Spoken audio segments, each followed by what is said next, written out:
Hello mga kabalay, magandang araw po sa lahat.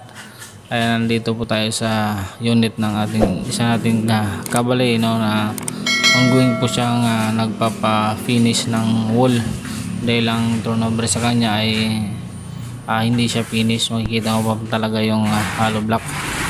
Ayan. So ongoing po ang pagpapa-finish niya. Ayan, ganyan po sa kaliwa, ganyan yung turnover sa kanya. So ang gagawin niya ngayon, papakinisin niya yung wall sa taas at saka sa baba.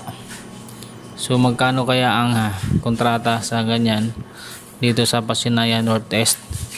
So guys, kung gusto niyo pong malaman, try niyo na pong comment sa video na to at subukan natin bigyan kayo ng detail sa mga gumagawa niyan para kayo na po ang balang mag-usap kung magkano talaga.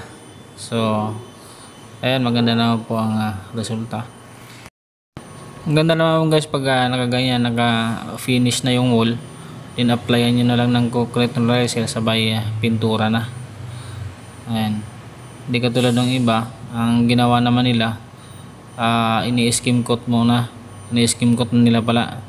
So masyadong magastos sa skim coat kasi yun pag mga ganyan hindi pa finish yung wall.